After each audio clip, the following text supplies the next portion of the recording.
Okay friends, welcome to India reforms judicial reforms. आज का video शुरू करने से पहले मैं आप लोगों से रिक्वेस्ट करूंगा, अगर आप लोग वीडियोस देखते हैं तो इसको लाइक करा करिए, शेयर करा करिए। इससे कोई मेरा अपना कोई पर्सनल फायदा नहीं हो रहा। आप सबको पता है इस देश में जुडिशरी का क्या हाल है, और जितना आप इसको सर्कुलेट करते हैं उतनी मूवमेंट बनती है। नहीं करते हैं तो जैसे चल रहा है वैसे चल रहा है। मैं इसके अंदर मेरे कोई पैसे मुझे कोई कमाने नहीं है, ना मैं कमा सकता हूं। I am only doing something for the society. So now I begin with this video talking to you about, अभी हाल फिलहाल में एक वकील ने मुझे बड़ी इंटरेस्टिंग बात बताई जो मैं आपसे शेयर कर रहा हूं। उसने कहा कि एक चेक बाउंसिंग केस में, आपको पता है ये नए जो जजेस बनते हैं, जो हाल फिलहाल में अपॉइंट होते हैं, नॉमिनेट होते हैं, जैसा भी है, तो एक चेक बाउंसिंग का केस आया एक जज के सामने, उस वकील का।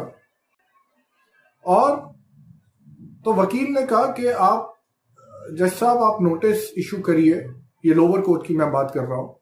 तो उसने कहा जज साहब आप ये नोटिस एक इशू करिए दूसरी पार्टी को फॉर द चेक बाउंसिंग। तो ये जो यंग जज था, इसने कहा कि मैं नोटिस नहीं इशू करूंगा, मैं ये फाइल पहले पढ़ूंगा। तो वो वकील ने कहा ठीक है, आप फाइल पढ़ लीजिए। तो आप एक काम करिए, आप एक कोई शॉर्ट डेट दे दीजिए। I am talking about end of November 2020 का केस। तो वो जज ने जो उसको डेट दी वो दी मार्च 2021 की। तो वो वकील again he kind of protested. The lawyer said sir आप नोटिस भी नहीं कर रहे हो, आप कह रहे हो मैं पढ़ूंगा, तो कम से कम एक शॉर्ट डेट दे दीजिए। तो वो जज फिर कहता है दैट यंग जज, नहीं मैंने ऑलरेडी बोल दिया है मार्च 2021 की डेट दूंगा। अब आप सोचिए वो वकील कि क्या अकाउंटेबिलिटी और क्या एम्बैरेसमेंट उसके लिए होगी जब वो अपने क्लाइंट को बताएगा कि जी अभी तो नोटिस तक इशू नहीं हुआ है। और वो जो सफरर है जिसका चेक बाउंस हुआ है, उसको इतने टाइम वेट करना पड़ेगा।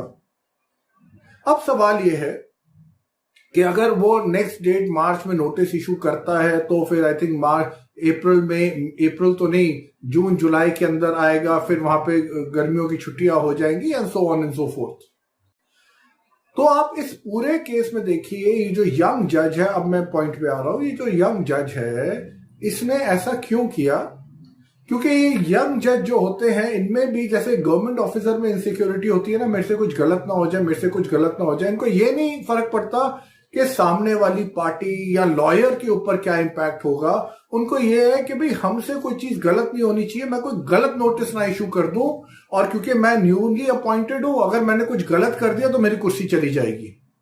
अब सवाल ये है, अगर ये जजेस को इतनी अच्छी ट्रेनिंग आप लोगों ने नहीं दी, इन लोगों को अच्छी तरह नहीं मालूम कब कहां क्या कैसे करना चाहिए, या तो आप इनको एक मेंटी की तरह शुरू में मेंटरिंग होनी चाहिए कि हर जज के साथ एक जो नए जज है, जो सून टू बी अपॉइंटेड जज है, उसको कोई 1-2 महीने जैसे होता है ना OJT, on the job training, वो होनी चाहिए, जहां पे वो जज के साथ, दूसरे जज के साथ बैठता है और फर्स्ट हैंड एक्सपीरियंस लेता है एज अ जज। Obviously he was a lawyer, he knows it, but अगर वो लॉयर होता और उसमें इतना दिमाग होता तो वो इस तरह की बेवकूफियां नहीं करता, जैसे मैंने अभी आपको एग्जांपल दिया चेक बाउंसिंग केस में।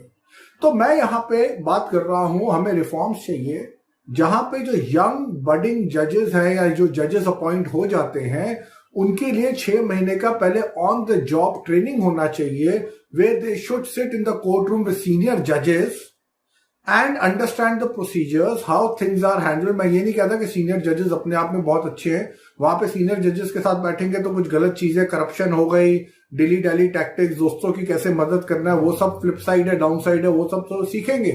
पर सवाल ये है, कम से कम जो जेन्युइन केसेस है, जहां पे आदमी की इंटेंशन भी जेन्युइन है, यहाँ पे केस में जज की, पर वो अपनी इनसिक्योरिटी के मारे ऐसा ना करे कि वो ऑर्डर ही ना दे, और नोटिस तक, ऑर्डर तो बहुत दूर की बात है, नोटिस तक इशू ना करे। तो बहुत इंपॉर्टेंट है, हम लोग को इस देश के अंदर रिफॉर्म्स लेके आना। और जैसे मैंने शुरू में कहा था, इसमें मेरा कोई पर्सनल फायदा नहीं है। अगर आपको लगता है ये वीडियो सर्कुलेट होना चाहिए, अगर आप जुडिशरी से त्रस्त हैं, नहीं भी हैं, तो आपको पता है कोई ना कोई आपकी फैमिली में होगा, you should ideally circulate it. Rest it's up to you. Thank you so much, all the best.